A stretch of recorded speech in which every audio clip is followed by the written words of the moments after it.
The National RV Training Academy says most of the trailers you see on the side of the road usually have a wheel bearing issue. Well, today I'm going to grease wheel bearings. Overdue, but better late than never. I've got my jack and jack stand, grease and grease gun, towels, hand tools, and a tub to catch the old grease. So let's get this in the air a little bit and get the hub off. New Camp, and I'm sure other manufacturers too, recommends hitching the trailer for stability when jacking. And be sure to chock the other wheel. We don't want any rolling or falling. Alright, this little part of the frame here is the lift point.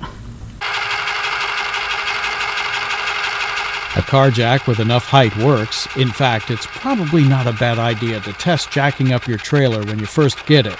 You know, so you're not learning the hard way on the road. I only need just enough height to be able to rotate the wheel.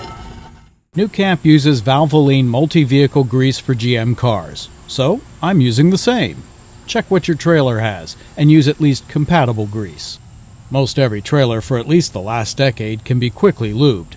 This Tab 400 has the Dexter EZ Lube system. It has an easy off cap too. I should have been ready to catch that one. Gently pry that out.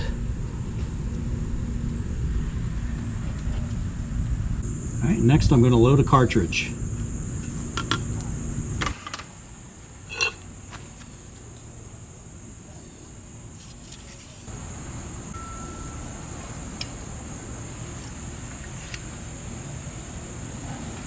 Then I'll bleed a little out till it starts coming out of the nozzle. And we're ready to grease. The new grease is sent to the back, where it pushes the old grease forward and out. You'll see it starting in just the first couple of pumps. I'm rotating the wheel as I pump the gun so the bearings are completely surrounded by fresh grease. The old grease is dark and gooey. I'll stop a few times to wipe it off before it falls.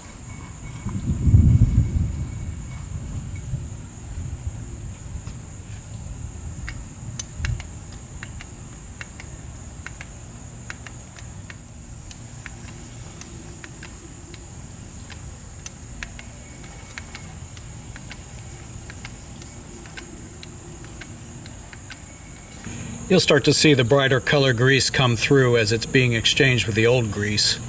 And when it's all the color of the new grease, well, you're pretty much done. Clean it up and put it back together. The new grease is much thicker. You see the difference as it comes through. There, that's all new grease coming out, so I'm done. I'm going to clean it up.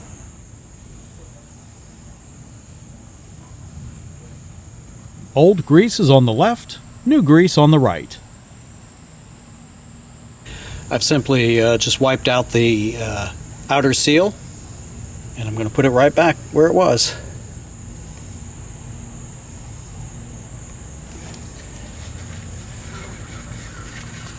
That's all there is to it.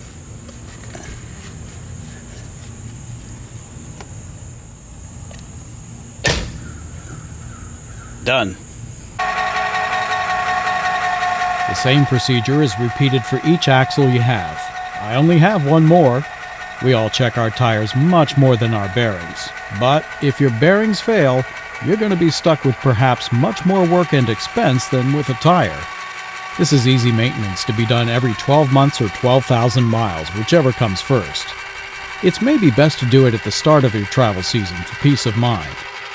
This doesn't replace pulling off your wheels and physically removing, inspecting, and hand-packing bearings, and while you're at it, taking a close look at the brakes. That you could do every other year, or sooner if you detect issues developing.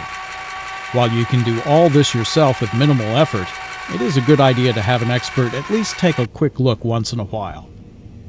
It's always a great feeling to have a major maintenance item done,